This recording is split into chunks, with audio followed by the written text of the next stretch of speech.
10장 31절 말씀 다 같이 보겠습니다. 고린도전서 10장 31절.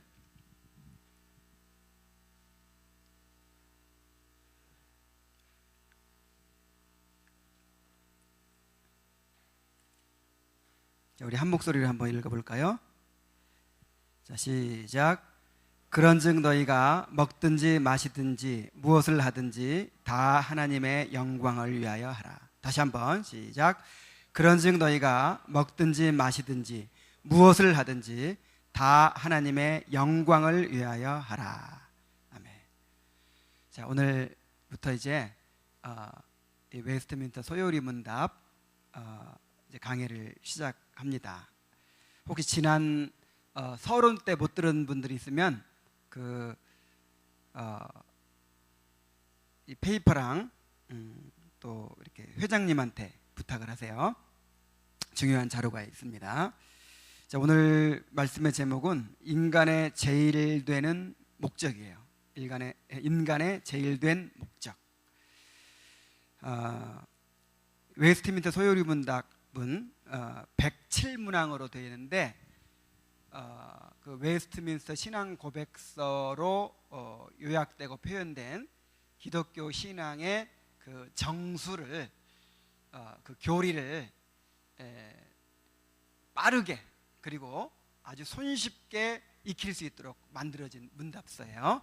그런데 어떻게 제 1문이 시작이 되느냐면은 인간의 제일 된 목적이 무엇인가? 제가 글을 써 넣으려고 했는데 안 써놨네. 자, 인간의 제일 된 목적이 무엇인가? 이런 질문이에요. 인간의 제일 된 목적은 무엇인가? 그리고 답은 뭐냐면은 인간의 제일 된 목적은 하나님을 영화롭게 하며 그를 영원토록 즐거워하는 것이다. 이렇게 답이 되어 있어요. 자, 우리 한번 따라해 봅시다. 인간의 제일 된 목적은 하나님을 영화롭게 하며 그를 영원토록 즐거워하는 것입니다. 근데 이것을 외워야 돼요. 원래는 이게 외우도록 되어 있는 것입니다. 인간의 제일 되는 목적, 하나님을 영화롭게 하며 그를 영원토록 즐거워하는 것이다. 이렇게 외우셔야 됩니다.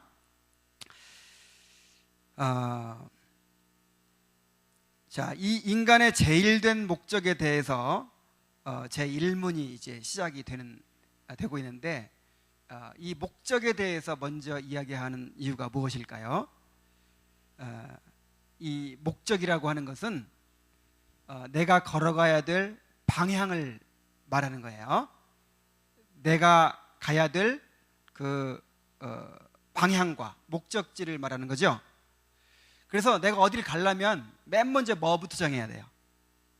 방향부터 정해야지. 목적지부터 정해야지. 그리고 나서 가야죠. 그래서 우리가 이제 이 웨스트민스터 소요리 문답을 통해서 우리 기독교 교리를 이제 핵심 교리들을 배우게 될 텐데 그거 배우는 목적도 뭐예요? 결국 우리가 하나님을 영화롭게 하며 하나님을 영원토록 즐거워하는 방법, 그 길, 그거를 찾자는 것이거든요. 그래서 먼저 올바른 방향을 알아야 그 방향으로 갈 수 있는 길을 찾을 수 있기 때문에 먼저 인생의 목적을 얘기해 놓고 이제 그 목적을 위해서 우리가 어떻게 이제 하나님을 믿고 어떻게 행해야 되는가 하는 것을 이제 계속 설명해 가는 거예요. 그래서 두 번째 질문까지가 서론이라고 그랬죠. 이제 제 1문은 인생의 가장 큰 목적이 무엇인가 하는 것이고 2문은 그러면 그 목적대로 살 수 있도록 하나님께서 우리에게 주신 기준이 뭐냐? 바로 성경이다라고 하는 것이 2문이에요. 그래서 오늘은 이제 제 1문 인간의 제일 된 목적에 대해서 우리가 한번 살펴볼 것입니다. 자, 인간의 제일 된 목적이라 그랬어요. 이 말은 인간이 존재하고 살아가는데 가장 중요한 그런 목적이라는 뜻입니다. 자, 인간이 존재하고 살아가는데 정해진 목적이 있을까요? 내가 오늘 말씀 준비하면서 인터넷에 한번 쳐봤어. 인생의 목적 이렇게 해가지고 한번 쳐봤어. 그랬더니 맨 먼저 떠오른 글이 있어요. 보니까 인생의 목적을 찾는 병신들에게. 자, 이렇게 누가 아주 지혜로운 사람이 글을 써놨더라고요. 그러니까 인생은 수없는 충동과 그 다음에 내 자유로운 그런 선택에 의해서 그냥 살아가는 거지, 무슨 정해진 목적이 있느냐는 거예요. 그래서 정해진 목적이 있다고 믿으면 그 목적에 내가 노예가 될 거 아니냐 이 말이죠. 내가 마음대로 살고 싶은 대로 못 살고 충동대로 못 살고 어떤 정해진 목적, 어떤 신에 의해서 이끌려 가야 되잖아요. 이게 얼마나 참 어리석은 짓이고 이 인생의 목적을 찾는다고 하는 게 얼마나 이 바보 같은 짓이냐. 그래서 인생의 목적을 찾는 병신들에게 이렇게 했어요. 하나님이 없다고 생각하는 사람에게는 이게 옳은 말일지 몰라요. 그냥 우연히 어쩌다가 이 땅에 던져진 그런 우연적인 존재라고 생각한다면 그 사람 말이 옳을 수도 있어요. 그러나 우리는 하나님께로부터 지음받았다는 것을 압니다. 하나님이 자기의 형상대로 우리를 지으셨어요. 그래서 우리 삶에는 분명한 목적이 있는 것입니다. 제1된 목적이라고 그랬죠. 특별히 제1된 목적, 인간이 존재하고 살아가는 궁극적인 목적, 이런 뜻인데, 제1된 목적이라고 했으니까 그 하위의 목적이 있다는 얘기죠. 그래서 인간이 행하는 모든 일들에 다 목적이 있잖아요. 오늘 교회 왜 왔어요? 예배 드리러 왔잖아요. 목적이 있잖아요. 도서관에 왜 가요? 공부하러 가지. 하여간 우리가 행하는 모든 일들에 다 목적이 있어요. 그런데 이 목적들은 궁극적인 목적은 아니야. 도서관에 가는 이유가 왜 가죠? 공부하러 가죠. 근데 공부는 왜 해? 뭐 공무원 시험 준비하러 가죠. 공무원 시험은 왜 봐? 공무원 되려고 보지. 공무원은 왜 돼? 벌써 좀 헷갈리기 시작합니다. 공무원 왜 되려고 하지? 뭐 안정된 직장, 아니면 뭐 공무원이 내가 이 나라 발전에 이바지하겠다, 뭐 있겠죠. 그럼 그렇게 해서 또 뭐 하겠다는 거예요. 그래서 계속 올라가면 궁극적인 목적이 있어요. 내가 살아가는 목적.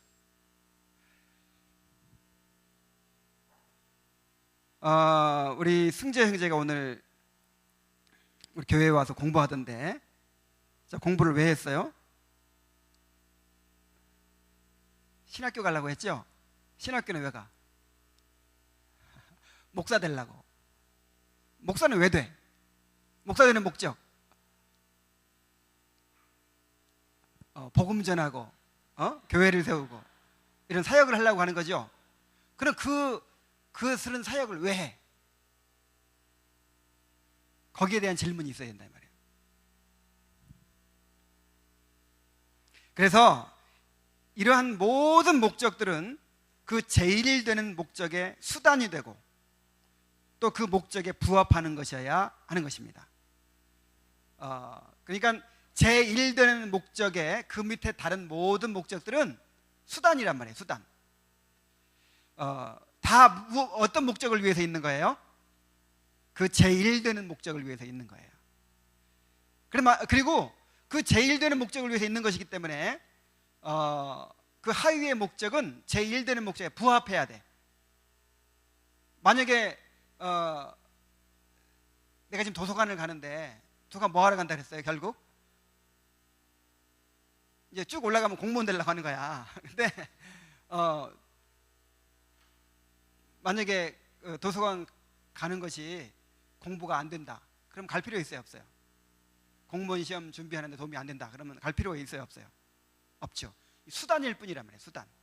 그래서 오늘날 우리가 무슨 목표를 세운다, 무슨 이런 것들이 전부 다 수단이에요. 수단. 내가 목사가 되겠다, 목사가 되겠다는 게 목표입니까? 목적입니까? 인생의 목적 아니죠? 어떤 인생의 목적을 이루기 위한 수단이에요. 내가 뭐 공부를 해서 뭐 박사가 되겠다, 이것도 수단이죠.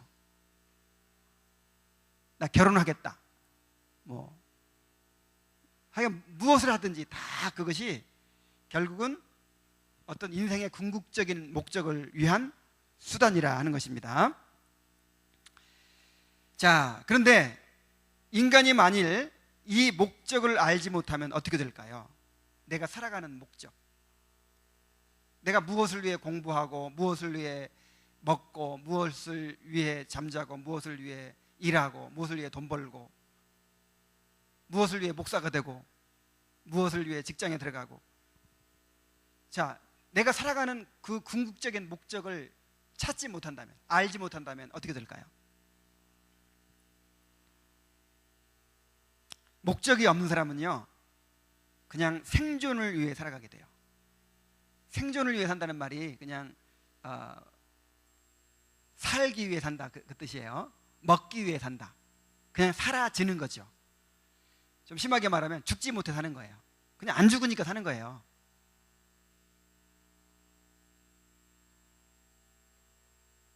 그리고 자기 만족을 위해 살게 되겠죠.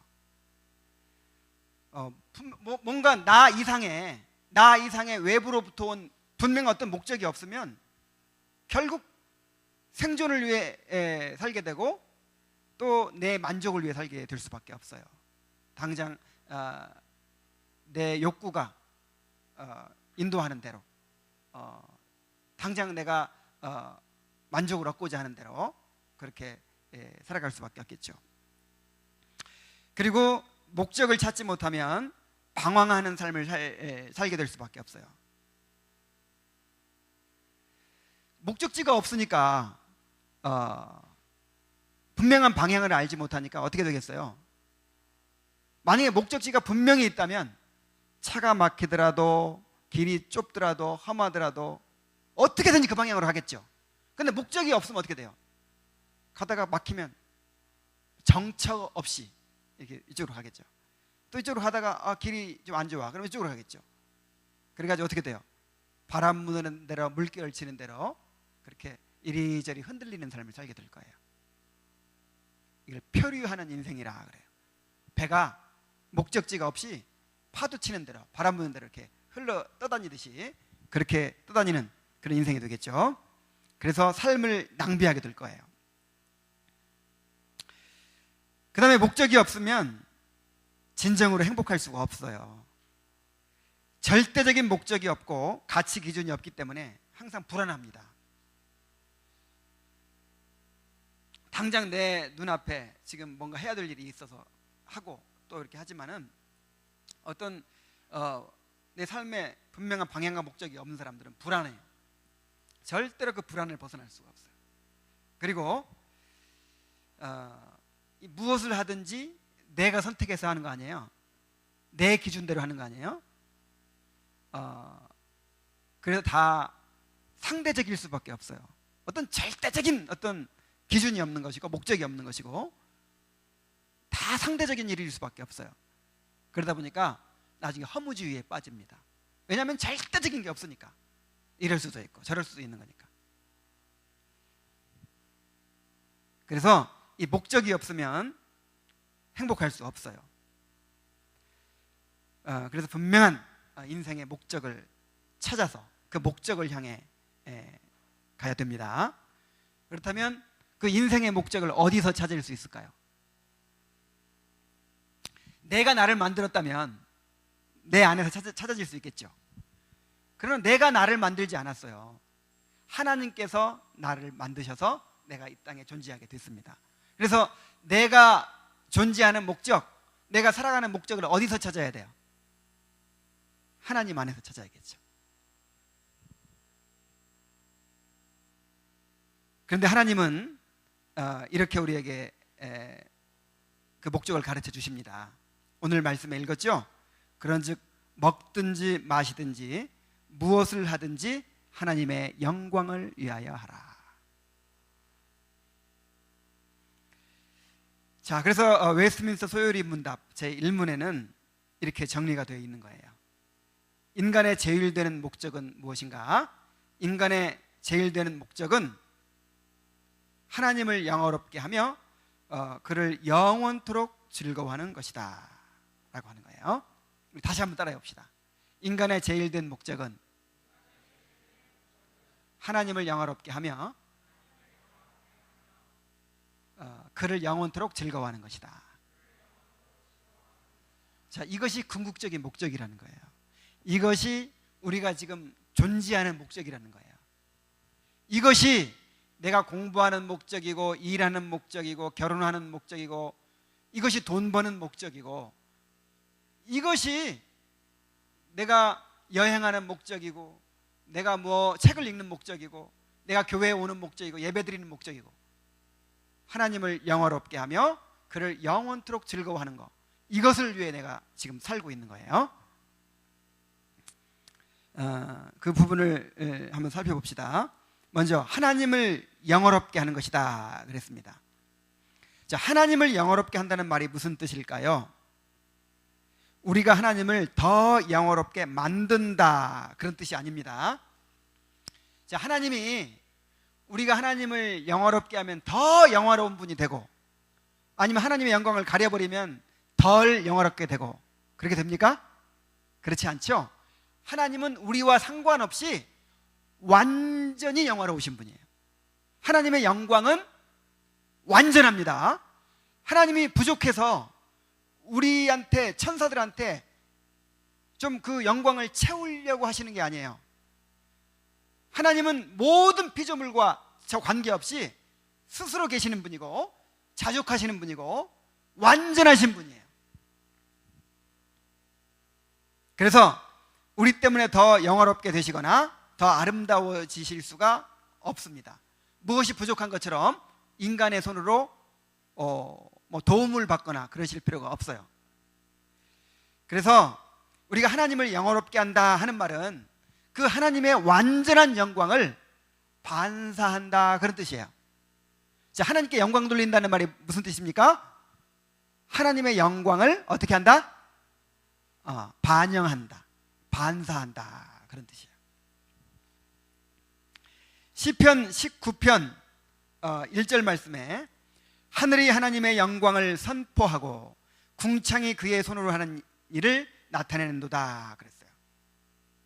하나님이 창조하신 이 세상은 하나님의 영광을 비추는 거울과 같아요. 하나님을 직접 볼 수는 없지만은 그 하나님께서 당신의 지혜와 능력으로 창조하신 이 피조물들을 통해서 하나님의 영광이 비추어지고 있는 것이죠. 그래서 이 피조물들을 보면서, 온 하나님께 지으신 만물을 보면서 누구의 영광을 바라볼 수 있어요? 하나님의 영광을 바라볼 수 있어요. 그런데 특별히 우리 인간은 하나님의 형상으로 지으셨다 그랬어요. 자, 하나님의 형상이 어떤 의미가 있다 그랬습니까? 자, 우리가 하나님의 형상이라는 것은 어떤 의미라 그랬어요? 하나님을 대표하는 존재고 하나님을 반영하는 존재다, 그런 뜻이라고 그랬죠. 그러니까 뭐 우리를 하나님처럼, 하나님 닮게 만들었어요. 예를 들어서 어떤 영적인 존재라든지 인격적인 존재라든지 아니면 도덕적인 부분이라든지 뭐 이런 것들이 하나님을 닮았어요. 근데 그렇게 닮게 만드신 이유가 뭐냐면, 그리고 하나님과 교제할 수 있는 그런 존재를 만드셨어요. 그 이유가 뭐냐면 하나님을 대표하고 하나님을 반영하는 존재로 만드신 거죠. 그러니까 이 자연 만물을 통해서도 하나님의 영광이 반사되지만, 특별히 하나님과 교제하고 하나님을 닮고 그 다음에 하나님의 사랑을 누리고 또 그 하나님의 영광을 알아가는, 하나님의 영광을 경험해가고 있는 우리 인간을 통해서 더 분명하게 하나님의 영광이 드러나게 된다는 거예요.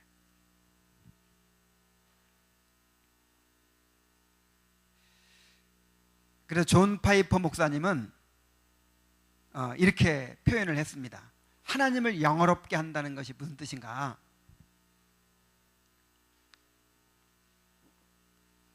자, 하나님을 영화롭게 한다는 것이 무슨 뜻인가? 자, 아까 그 하나님의 영광을 반사한다고 했죠? 이렇게 하나님의 영광을 비춰준다 그랬죠? 근데 존 파이퍼 목사님은 또 어떻게 설명을 했냐면은 하나님의 영광을 확대하는 것이다 그랬어요. 자, 뭐 하는 것이다? 확대하는 것이다. 여기서는 이 도심에서는 이 은하수가 안 보여요. 근데 우리나라에서도 지리산 꼭대기 가면은 한밤중에 은하수가 보여. 별들이 막 쏟아질 것처럼 엄청 많아요. 그래서 특별히 어디 가면 그렇게 별이 많으냐면은 저 사막에 가면 사막에 가면은 밤중에 보면은 별이 엄청 많아요. 은하수가 보여. 은하수. 근데 은하수가 이렇게 별들이 막 많이 모여가지고 거의 그냥 희끗희끗하게 이렇게 보이죠. 근데 그것을 이제 그 허블 망원경으로 이렇게 확대해서 보면 어떻게 돼요? 그 별들이 보여요. 그 운지판, 성운이라고 그러죠. 그 성운이 보여.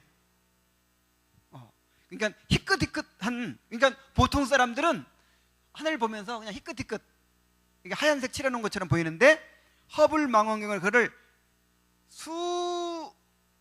천배, 수만배, 수백만배 확대해서 보면 어떻게 돼요? 그 희끗희끗한 부분이 엄청나게 많은 별들이 운집한 성운이라는 것을 분명히 보게 돼요. 그래가지고 그 사진 찍어가지고 사람들한테 보여주는 거예요. 자, 이 은하수에 이 별들이 이렇게 있다. 바로 하나님을 영화롭게 한다는 것이 이와 같습니다. 그 하나님의 무한한 영광이 있어요. 하나님의 영광이 있는데 우리 하나님의 백성들이 하나님과 교제하고 그 하나님의 영광을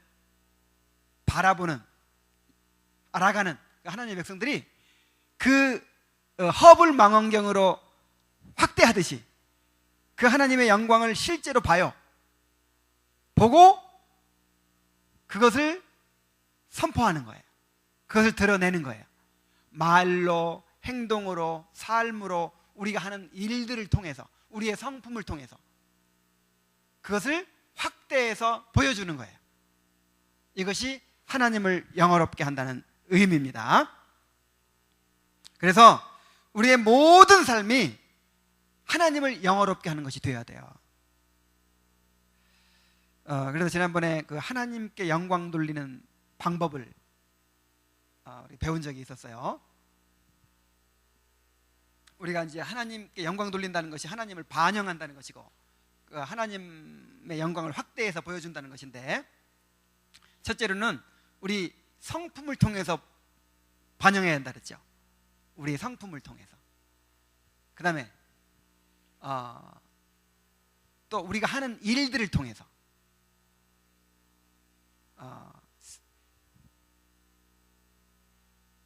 그 다음에 우리의 관계 속에서, 그 다음에 우리의 모든 삶을 통해서 하나님의 영광을 반영해야 돼요. 그래서 그것을 오늘 우리가 읽은 본문 말씀에는 먹든지 마시든지 무엇을 하든지 무엇을 위해 하라? 하나님의 영광을 위하여 하라. 여러분 지금 무엇을 하고 있습니까? 어떤 사람은 공부하러 맨날 도서관 다니는 사람도 있을 것이고, 또 일하러 직장 다니는 사람도 있을 것이고, 그 다음에 놀고 있는 사람도 있을 것이고,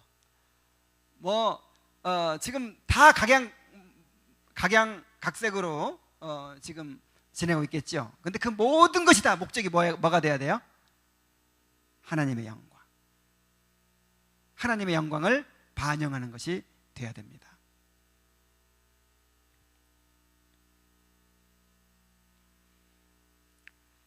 하나님을 영화롭게 하지 않는 것이 바로 근본적인 죄예요. 인간의 죄는 하나님을 영화롭게 하지 않는 데서 비롯된 거예요. 그러니까 인간을 왜 창조했어요? 하나님을 영화롭게 하라고, 하나님의 영광을 반영하라고 창조했잖아요. 근데 하나님을 알되 하나님을 영화롭게 하지 않아. 그럼 그게 바로 죄인 거예요. 로마서 1장 한번 봅시다. 로마서 1장.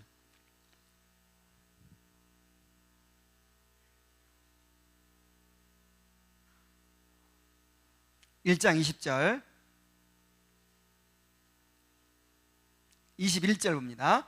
하나님을 알되 하나님을 영화롭게도 아니하며 감사하지도 아니하고 오히려 그 생각이 허망하여지며 미련한 마음이 어두워졌나니 스스로 지혜 있다 하나 어리석게 되어 썩어지지 아니하는 하나님의 영광을 썩어질 사람과 새와 짐승과 기어다니는 동물 모양의 우상으로 바꾸었느니라. 그러므로 하나님께서 그들을 마음의 정욕대로 더러움에 버려두사. 자, 이 로마서 1장 18절부터 이제 3장에 이르기까지 인간의 죄에 대해서 적나라하게 드러내고 있거든요. 근데 죄가 어디서부터 시작돼요? 하나님을 영화롭게 하지 않는 데서부터 시작돼요. 하나님을 중심에 모시고 하나님을 영화롭게 하는 삶을 살아야 되는데 그 목적을 잃어버렸어요. 그러니까 이제 어떤 죄가 나옵니까? 우상 숭배가 나와요. 그 하나님 자리에 이제 우상이 들어가게 되는 거죠. 우상 숭배에 빠지니까 어떻게 돼요? 도덕적인 타락이 이어지는 거예요. 그래서 맨 처음에 하나님을 영화롭게 하는 데서 그 목적을 잃어버리니까 그 다음에 그 자리에 우상이 이제 들어올 수밖에 없죠.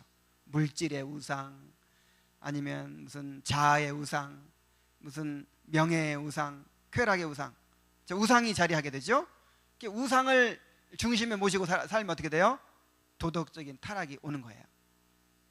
그래서 죄는, 이 도덕적인 타락은 열매예요. 열매, 죄의 열매. 사실은 뭐가 죄예요? 하나님을 영화롭게 하지 않고 살아가는 그 자체가 근본적인 죄가 되는 거예요. 하나님의 영광을 추구하는 대신 우상을 숭배하는 것은 하나님께 대한 최고의 모욕이에요. 그러니까 내가 지금 내 삶의 모든 목적이 하나님의 영광을 위한 것이 되고 있지 않다면 뭐가 우상이에요? 그러면 내가 무엇을 위해 살고 있을까요? 지금 우상 숭배하고 있는 거예요. 내 영광을 추구하든지 아니면 다른 것들을 지금 숭배하고 있는 거예요. 하나님 대신 가장 많이 숭배하고 있는 것이 이 돈이죠. 돈, 맘몬, 물신 숭배.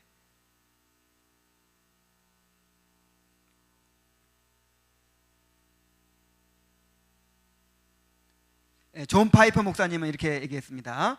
만일 무한히 가치 있는 영광이 무시되고 하나님을 영원히 기뻐하라는 제안이 최종적으로 거절된다면 하나님께 대한 모욕은 영원한 고통의 대가를 받을 만큼 치명적이 된다. 그러니까 우리가 하나님의 영광을 위해 살지 않는 거, 이게 죄라고 안 여겨지죠, 여러분. 근데 이것이 하나님께 대한 모욕이고 엄청난 죄란 말이에요. 만약에 한국의 대통령이 미국을 방문했어요. 근데 아무도 영접을 안 해. 그럼 어떻게 될까요? 미국에서 한국의 대통령이 갔는데 영접 나오지도 않고 맞아들이지도 않고 의전을 없애버렸어. 자, 그럼 어떻게 될까요? 그러면 이건 외교 문제로 크게 비화되고 이건 엄청난 문제가 되는 거예요. 이 한국민들은 이제 완전 모욕을 당했다고 느끼고 이런 일 때문에 전쟁이 일어날 수도 있어요. 너무 큰 예를 들었나? 예를 들어서 어른이 왔는데 마땅히 뭐 해야 돼요? 인사해야지. 요즘 사람들 인사를 잘 안 해가지고 이것도 예가 좋은 예가 될지 모르겠네. 근데 정말 마땅히 존경받고 마땅히 예를 갖춰야 될 사람한테는 그 예를 안 갖추는 것 자체가 뭐예요? 모욕이라니까. 모욕.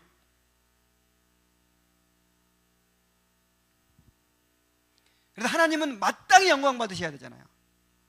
마땅히 영광 받으셔야 할 하나님. 근데 그 하나님께 영광 돌리지 않고 하는 거, 그게 죄란 말이에요. 하나님께 대한 모욕이 된단 말이에요.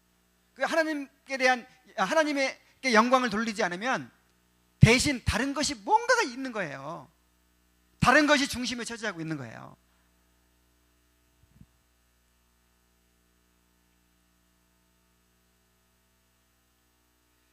우리가 항상 기억합시다. 먹든지 마시든지 무엇을 하든지 다 무엇을 위해 한다? 하나님의 영광을 위해 한다. 자, 두 번째로 그를 영원토록 즐거워하는 것이다. 이 부분을 또 한번 생각해 봅니다.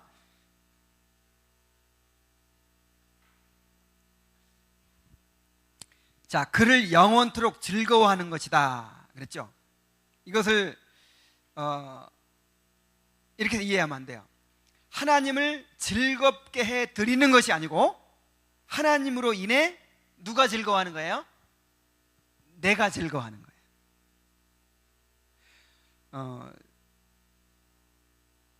내가 신학교 다닐 때 청년 때 같이 공부한 학생 중 하나가 이제 신학 교재에서 이걸 본 거예요. 인간의 제일 되는 목적이 무엇인가? 하나님을 영화롭게 하며 하나님을 영원토록 즐거워하는 것이다. 그러니까 이거 인쇄가 잘못됐다고, 미스프린트라고. 하나님을 즐겁게 하는 것이다. 그래야 맞지 않느냐고. 그래가지고 그것을 읽으라고 하니까 이렇게 읽었어요. 하나님을 영화롭게 하며 그를 영원토록 즐겁게 하는 것이다. 자랑스럽게. 그래야 맞는 것 같죠? 우리가 하나님을 즐겁게 해드려야지. 그래, 즐겁게 해드리기 위해서 오늘도 막 찬양했죠? 찬양 부르고 또 뭐 하나님 앞에 재롱 부리고 하나님 앞에 춤추고. 누구 즐겁게 해드리기 위해서? 이게 완전히 오해예요. 오해. 예배는 하나님을 즐겁게 해드리는 것이 아닙니다. 하나님을 즐겁게 해드리는 것이 아니고 하나님을 즐거워하는 거예요. 누가 즐거워해? 내가 즐거워하는 거야.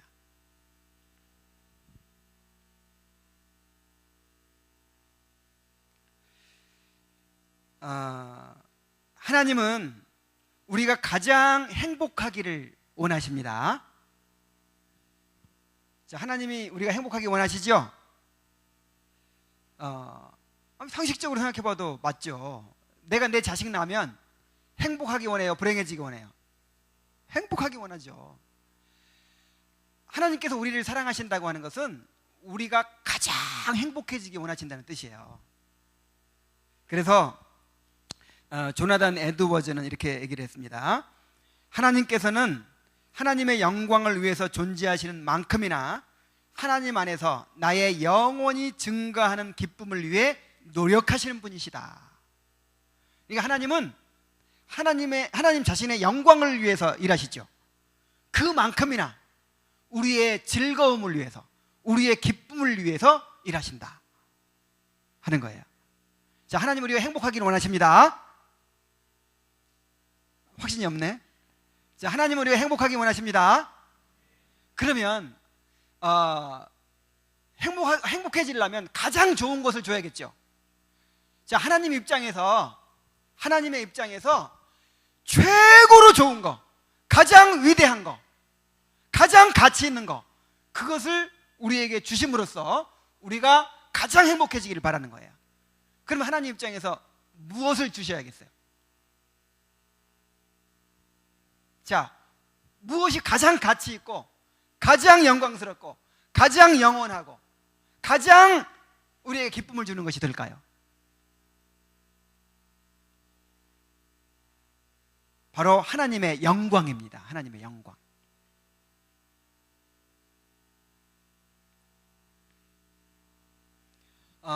하나님의 영광을 알아가는 거, 하나님의 영광을 경험해 가는 거, 그것만큼 우리에게 행복을 주는 것이 없어요. 아니, 그 행복을 누리도록 우리를 창조하셨어요. 자, 왜 하나님께서 인간을 하나님의 형상으로 지으셨습니까? 하나님과 교제할 수 있는 존재로 지으셨습니까? 하나님의 영광을 누리도록 창조하신 거예요. 그리고 하나님의 영광을 누림으로써 행복해지도록 그렇게 창조하신 거예요. 그러니까 다른 말로 하면 인간은 하나님의 영광으로만 진정한 행복을 누릴 수 있도록 지으셨기 때문에 하나님의 영광이 아니면 행복해질 수 있을까요? 없을까요? 없습니다. 다른 것으로는 인간이 행복해질 수가 없어요. 왜냐하면 그렇게 지으셨기 때문에.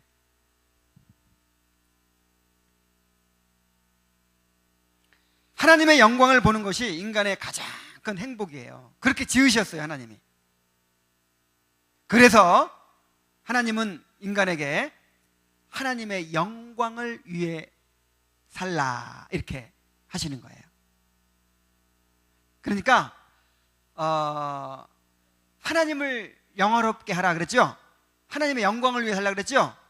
그것은 하나님 자신만을 위한 것이 아니고 누구를 위한 거예요? 우리를 위한 거예요. 우리의 최고의 기쁨을 위해서, 최고의 행복을 위해서 하나님의 영광을 위해 살게 하신 것이죠. 자, 조나단 에드워즈의 말을 제가 좀 더 인용해 볼게요. 만일 하나님께서 우리에게 유익을 베푸시려 하신다면 하나님께서는 반드시 우리에게 우리가 우리의 영광이 아니라 하나님의 영광을 추구하게 하실 것이다 그랬어요. 정말 우리를 위한다면 내 자신의 영광이 아니라 누구의 영광을 추구하게 하세요? 하나님의 영광을 추구하도록 만드셔야만 된다는 거예요. 죄인에 대한 하나님의 사랑은 하나님이 죄인들을 귀하게 여기시는 것이 아니라 하나님께서 죄인들에게 값없는 은혜와 능력을 주셔서 그들이 하나님을 존중하게 하시는 것이다 그랬어요. 그러니까 하나님께서 우리를 사랑하시는 것은 요즘 이제 교회가요, 교회 안에 인본주의 사상이 스며들어오고 그 다음에 그 심리학이 스며들어오고 무슨 온갖 그런 이 세속적인 사상들이 스며들어 와가지고 이 세속적인 사상이 결국 뭐예요? 인간을 높이는 거죠. 인간이 중심이다. 인간을 높이는 거예요. 그래서 인간이 얼마나 귀한 존재냐, 인간이 얼마나 참 가치 있는 존재냐, 인간이 어떻게 하면 행복해질 수 있느냐, 요게 이제 관심이고 요게 중심이죠. 요걸 인본주의라 그래요. 이게 이제 교회까지 점령을 하고 있어요. 그래서 지금은 인간을 높이는 그런 메시지가 선포돼요. 당신은 사랑받기 위해 태어난 사람입니다. 우리 인간은 하나님의 형상이고 무한한 가치가 있고 무한한 잠재력이 있고 우리 인간은 이렇게 가능성이 있고 우리가 가치가 있기 때문에 하나님께서 우리를 구원하셨다는 거예요. 아니면 또 우리를 구원하셨기 때문에 우리가 이만큼 가치가 있는 존재가 됐다는 거야. 그래가지고 자꾸만 인간을 높이고 인간이 얼마나 귀중한 존재인가를 얘기하고, 근데 그게 제일 또 은혜스러워. 너무 은혜스러워요. 그래서 마치 내가 주인공이에요. 그리고 하나님이 나를 위해 존재하시고 나를 위해 모든 것을 마련하시고 자꾸만 그렇게 하는 거예요. 근데 이 조나단 에드워즈의 말은 말은 뭐냐면, 죄인에 대한 하나님의 사랑은 하나님이 죄인들을 귀하게 여기시는 것이 아니라 하나님께 죄인들에게 값없는 은혜와 능력을 주셔서 그들이 하나님을 존중하게 하시는 것이다. 그래서 성경의 메시지는 뭐냐면요, 하나님이 얼마나 높고 위대하신 분인가, 하나님이 얼마나 거룩하신 분인가, 하나님이 얼마나 영광스러운 분인가, 하나님이 얼마나 위대한 분인가, 이것을 드러내는 거예요. 그래서 우리 인간이 그 하나님께 사로잡히고 그 하나님의 영광에 사로잡히고 그 하나님의 영광을 알아가고 이래야만이 우리 인간이 죄에서 벗어날 수 있고 육신에서 벗어날 수 있고 우리가 참되게 하나님을 알아가고 성화가 이루어져가고 우리가 행복해질 수 있다 이 말이에요. 자, 무슨 말씀인지 이해하시겠습니까? 그래서 이 성경의 메시지는요, 좀 기분이 안 좋지만 인간을 높이지 않아요. 절대로. 성경 어디에 그렇게 인간을 높이는 메시지가 없어요. 인간은 철저하게 부패했다는 거야. 철저하게 타락했다는 거야. 전적으로 무능하다는 거야. 하나님의 은혜가 아니면 인간은 소망이 없다는 거야. 그래서 자기를 철저하게 부인하게 만들어요. 예수님이 그러셨죠? 나를 따라오려거든 자기를 부인하고 날마다 제 십자가를 지고 나를 쫓으라 그랬죠? 근데 요즘 나오는 기독교 서적들을 보세요. 그 인간의 전적 부패나 전적 무능이나 자기 부인에 대해서 그렇게 강조하는 거 없죠? 이런 거는 인기가 없어요, 이 시대에. 하나님이 어떤 분인가? 하나님이 얼마나 위대하신 분인가? 그것도 하나님에 대해서도 어떤 부분만 강조해요? 사랑의 하나님, 내가 죄를 지어도 아무렇게나 살아도 오래 참아주시고 그냥 나를 그냥 받아주시는 하나님, 이것만 강조하죠. 근데 성경을 우리가 객관적으로 보면 그런 하나님만 강조합니까? 그런 하나님만 강조합니까? 진노하시는 하나님, 심판하시는 하나님, 거룩하신 하나님, 공의로우신 하나님, 죄를 미워하시는 하나님, 이 하나님의 전체 속성들을 다 가르치고 있어요. 그래서 하나님을 두려워하라는 거야. 자꾸만 그 하나님을 그냥 동네 마음씨 좋은 할아버지처럼 끌어내리고 우리 인간을 자꾸 중심에 두고, 그것이 우리한테 도움이 돼야 안 돼요. 뭔가 기분은 좋지, 은혜는 받지, 도움이 안 된다는 거야. 그래서는 우리가 진정한 구원을 받지도 못하고, 구원을 안 받은 사람이 있다면 구원받지도 못하고, 진정으로 우리가 성화되어 갈 수도 없고, 그리고 하나님께서 허락하신 그런 참된 즐거움, 참된 기쁨을 경험할 수도 없다는 거야. 만약 하나님께서 자신의 영광을 보존하고 드러내고 즐거워하시는데 끊임없이 열중하지 않으셨다면, 그러니까 성경은요, 어떻게 하면 인간을 더 행복하게 해줄까? 어떻게 하면 인간, 이런 책이 아니라니까. 성경은 처음부터 끝까지 하나님의 영광을 위한 하나님의 열심에 관한 책이에요. 우리 한번 따라해 봅시다. 하나님의 영광을 위한 하나님의 열심. 여러분, 구원도 궁극적인 목적이 아닙니다. 구원도 무엇을 위한 구원이에요? 하나님의 영광을 위한 구원이에요. 자, 만약 하나님께서 자신의 영광을 보존하고 드러내고 즐거워하시는데 끊임없이 열중하지 않으셨다면 우리도 그분 안에서 행복을 찾으려는 소망을 가질 수 없었을 것이다. 하지만 만약 하나님께서 실제로 자신의 모든 주권적 권능과 무한한 지혜를 사용하여 그의 영광의 기쁨을 극대화하신다면 우리는 서서 즐거워할 수 있는 토대를 갖게 된다. 그러니까 성경은 철저하게, 하나님은 철저하게 목적이 뭐예요? 하나님의 영광이야. 우리도 누구의 영광을 위해 살래? 하나님의 영광을 위해 살라는 거야. 철저하게. 이것이 목적이라는 거야. 그렇기 때문에 우리가 하나님을 즐거워하고 온전히 행복해질 수 있는 토대가 마련될 수 있다 하는 거예요. 자,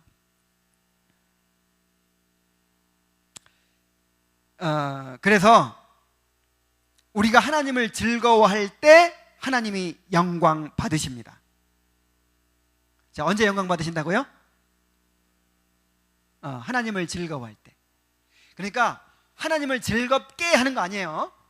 오늘 예배 드리러 올 때 하나님 즐겁게 하려고 온 거 아니에요. 뭐 하러 왔어요? 하나님을 즐거워하기 왔어요. 우리가 하나님의 영광을 보고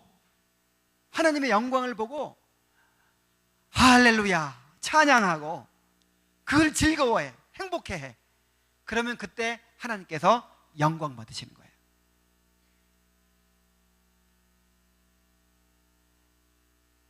우리는 하나님을 영원토록 즐거워함을 통해서 하나님을 영화롭게 할 수 있다. 즉 하나님이 최고로 영광 받으시는 것은 우리 인간이 하나님을 최고로 즐거워할 때이다.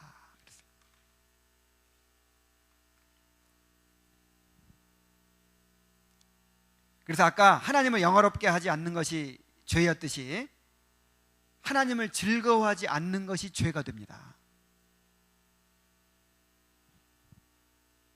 하나님을 즐거워한다는 것은 다른 말로 하면 하나님을 사랑한다는 말과도 같아요. 내가 누군가를 사랑하면 누가 즐거워요? 그 사람이 즐겁죠? 내 그 사람을 즐거워하는 거예요. 내가 누구를 사랑한다 하는 말은 내 그 사람을 즐거워하는 거예요. 근데 그 사람은 왜 기분이 좋지? 아니 나만 있으면 즐겁대. 그냥 내가 즐겁대. 내가 기쁘대. 그러니까 영광 받는 거야.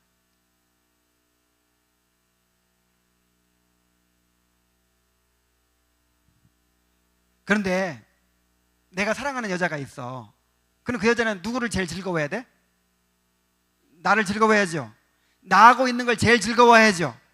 나 만나는 걸 제일 즐거워해야죠. 그런데 나하고는 의무로 만나고 딴 남자를 더 즐거워해. 나를 만나러 오기도 와. 근데 의무감으로 와, 나한테는.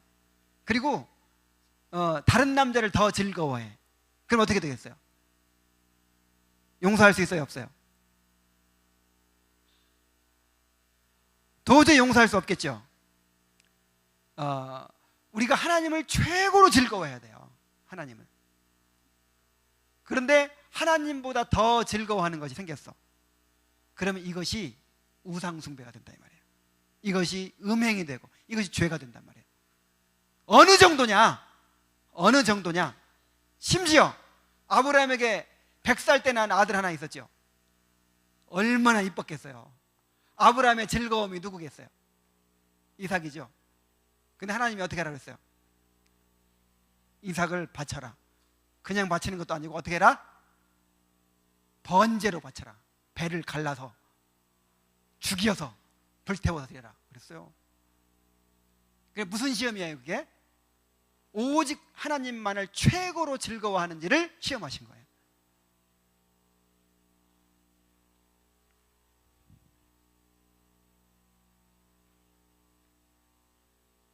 하나님을 즐거워한다는 것은 다시 말하지만 하나님을 사랑한다는 말과 같은 거예요.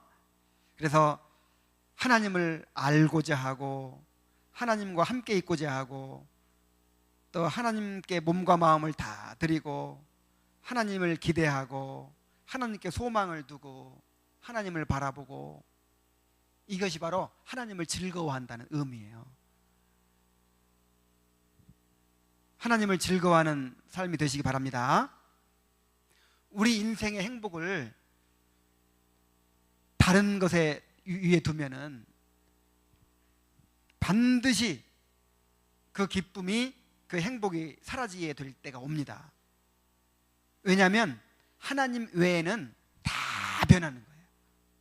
하나님 외에는 다 사라지게 돼 있는 거예요.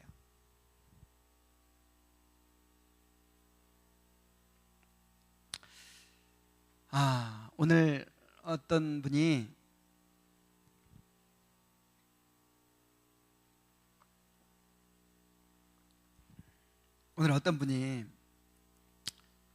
상담하러 왔어요. 근데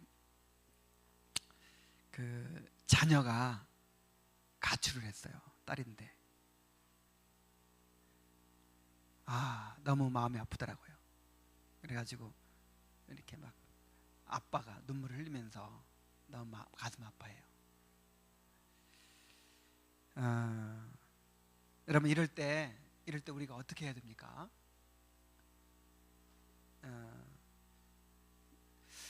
정말 그렇게 하나님을 잘 섬기고 그렇게 잘 의지하고 살아왔는데 이런 일이 생긴 거예요. 근데 그런 일만이 아니죠. 우리가 신앙 생활을 하든 안 하든 우리 삶에 고난이 없을 수가 없어요. 그래서 때로는 뜻하지 않게 큰 병에 걸리기도 하고, 또 어떤 큰 사고를 만나기도 하고, 또 어떤 큰 상실을 경험하기도 하고, 우리가 살아가면서 그런 일을 경험하잖아요. 자, 우리가 이럴 때 어떻게 해야 되겠어요?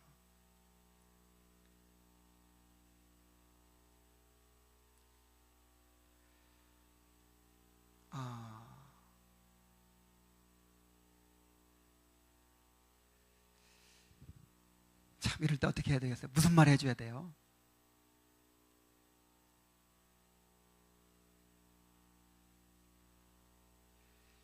이럴 때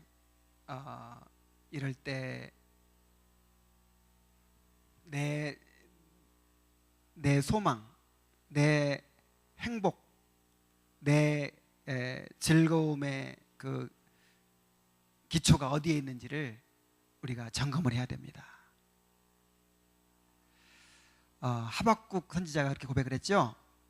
비록 무화과나무가 무성치 못하고, 또 포도나무에 열매가 없고, 우리의 양이 없고 외양간에 소가 없을지라도 나는 여호와로 인하여 즐거워하며 내 구원의 하나님을 인하여 찬송하리로다 그랬죠. 이것이 우리의 목표입니다. 여러분, 이것이 우리의 목표입니다. 지금 그렇게 그 수준에 못 갔을 수 있어요. 아브라함을 하나님께서 이런 사람으로 만들어 가시는 거예요. 오직 하나님을 즐거워하는 사람으로. 그래서 25년간이나 아들을 안 준 거예요. 그리고 죽고 나서도 진짜 하나님만을 즐거워하는 사람이 됐는지 시험하신 거예요. 왜 다윗을 광야로 내쫓으셔서 그토록 고난받게 하시고 모든 것을 잃어버리게 하시고 그렇게 하셨을까요? 오직 하나님만을 즐거워하는 사람 만드시기 위해서였어요. 그래야 영원히 행복할 수 있는 사람이 되니까. 그래야 말하자면 이 땅에서만이 아니라 말하자면 그를 하나님을 영원히 즐거워하는 사람으로 만드시는 거죠.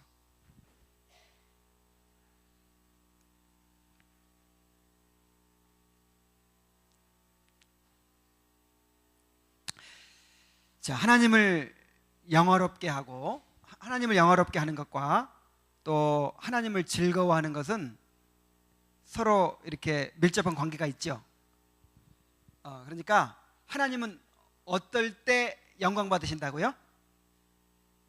하나님을 즐거워할 때.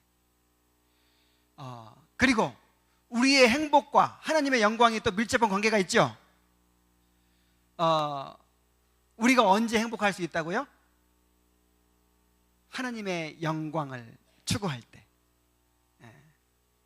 그래서 하나님의 영광을 위해 살게 하신 것은 우리에게 최고의 행복을 누리도록 하시기 위한 하나님의 배려란 말이에요. 그래서 우리가 하나님을 영화롭게 하고 하나님을 즐거워하는 그런 삶을 우리가 우리 삶의 최고의 목적으로 삼고 살아가야 될 줄로 믿습니다. 자, 그런데 우리가 어떻게 이 목적을 따라 살 수 있을까요? 여러분, 지금 이 목적을 완전히 중심에 소유했습니까? 나는 하나님을 영화롭게 하는 것이 내 소원이야. 어떻게든지 먹든지 마시든지 하나님을 영화롭게 하고 싶어. 오늘 팀 모임 할 때 간식 먹을 때도 하나님의 영광을 위해 먹을 거야. 그리고 하나님을 즐거워. 나는 개그 콘서트보다 하나님이 더 즐거워.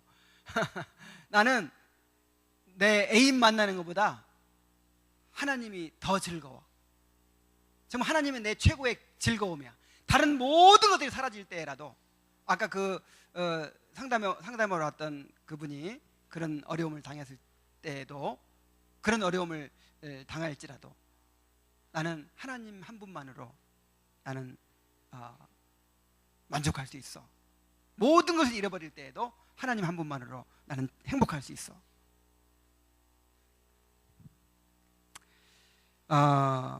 자, 이렇게 살고 있습니까? 자, 그렇게 살고 싶죠? 인간이 처음 창조됐을 때는 이 목적대로 살았어요. 그래서 인간이 처음 창조됐을 때는 인간의 마음속에 그 생각밖에 없는 거야. 하나님을 영화롭게 하고 싶어. 하나님께 영광 돌리고 싶어. 하나님의 영광이 더 크게 막 드러났으면 좋겠어. 하나님의 영광을 더 이렇게 선포하고 싶어. 하나님의 영광에 사로잡혀서 하나님의 영광을 위한 열심을 가지고 살아요. 그리고 누구를 즐거워해요? 하나님의 영광을 알아가는 것이 제일 행복해. 제일 즐거워. 하나님을 즐거워하고 하나님을 영화롭게 하는 그런 생각밖에 없어. 그런데 인간이 죄로 말미암아 하나님을 반역하고 타락한 이후에는 이 목적을 잃어버리게 됐어요. 하나님과의 교제가 끊어지고 하나님의 영광을 바라보고 즐거워하는 그 영적인 감각을 잃어버렸어. 그래서 이제는 하나님의 영광을 위한 갈망이 없어져 버렸어. 아예 사라져 버렸어. 이제는 하나님을 즐거워하는 마음이 없어져 버렸어. 이제는 오로지 자기를 위해 살아. 내 영광, 내 자신의 영광을 위해 살아. 내 만족을 위해 살아. 그리고 하나님을 즐거워하기보다 이제는 쾌락을 즐거워하고 세상을 즐거워하고 자기 만족을 즐거워해요.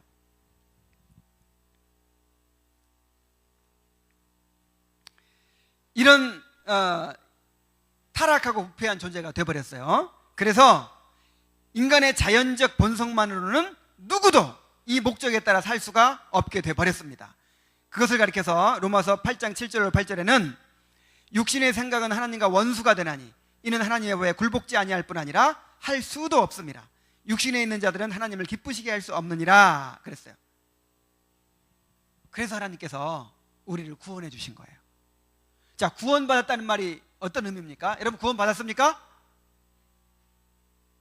구원받았어요? 자, 구원받았다는 것은 중생했다는 거예요. 중생이 뭐냐면은 자, 우리 안에 하나님의 영광을 위한 갈망, 하나님을 즐거워하는 감각이 아예 없어져 버렸다 그랬죠. 그래서 그걸 되살려 놓은 거예요.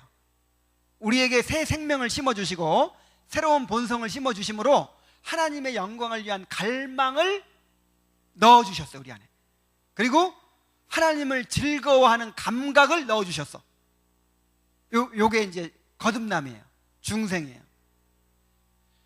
그래서 이렇게 중생한 사람은, 중생과 회심을 경험한 사람은 이제 하나님의 영광을 위해 살고 또 하나님을 즐거워하면서 살 수 있게 된 거예요.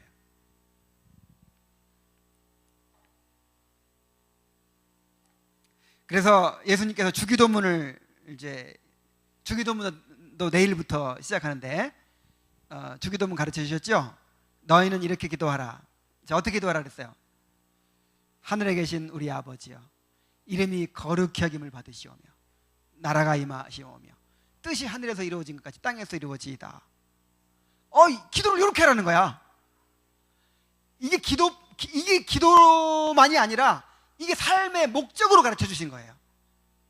이것을 추구하며 하려는 거야. 여러분 기도할 때 이렇게 기도해 봤어요? 하나님, 하나님의 이름이 거룩히 여김 받으시기를 원합니다. 네, 지금 하나님의 이름이 거룩히 여김을 받으셔야 되는데 그렇게 못해가지고 환장하겠습니다.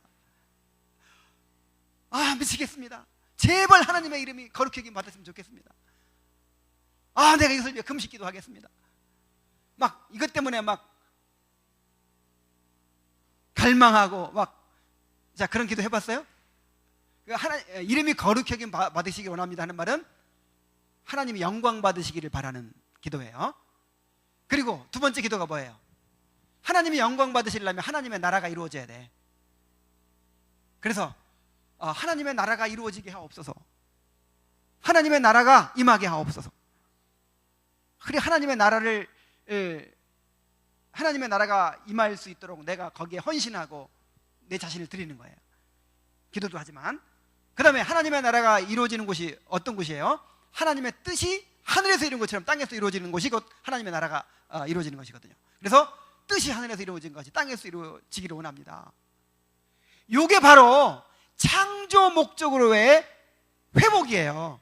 맨 처음에 아담과 하와가 지음받았을 때 바로 이 목적을 위해 살았던 거야. 맨 처음에 뭐라고요? 하나님의 영광을 위하여.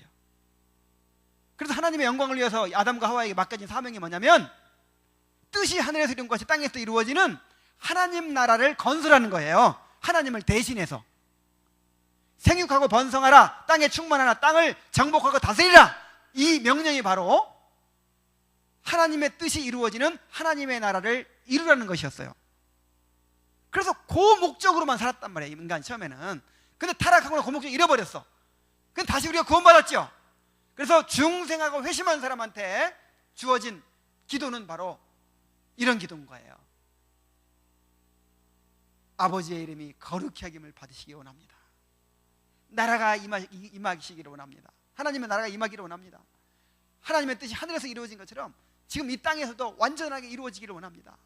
이것이 우리의 소원이 돼야 되고 갈망이 돼야 되고 우리의 삶의 목적이 돼야 된다는 거예요. 이것이 거듭난 사람의 삶입니다.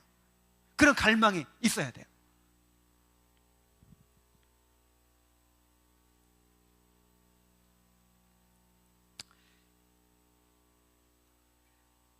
자, 이제 결론을 맺습니다. 자, 인간의 제일 되는 목적이 뭐라고요? 하나님을 영화롭게 하며 그를 영원토록 즐거워하는 것입니다. 이거 외워야 돼요. 이제 하루에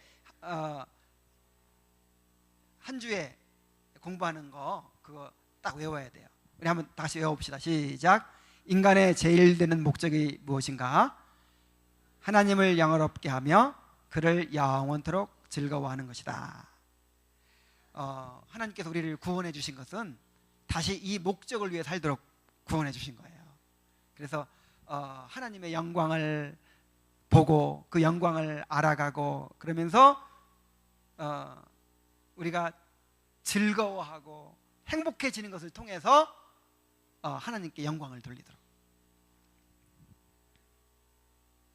우리 안에 있는 육신을 극복하고 이 목적을 따라 살아갈 수 있도록 끊임없이 그렇게 성장해 갈 수 있기를 바랍니다. 기도하겠습니다. 하나님 아버지, 내가 지금 여기에 존재하는 목적이, 내가 살아가는 목적이 하나님을 영화롭게 하며 그를 영원토록 즐거워하기 위한 것입니다. 아버지여, 그렇게 살 수 있도록 우리를 거듭나게 해주셨고 새로운 본성을 우리 안에 넣어주셨습니다.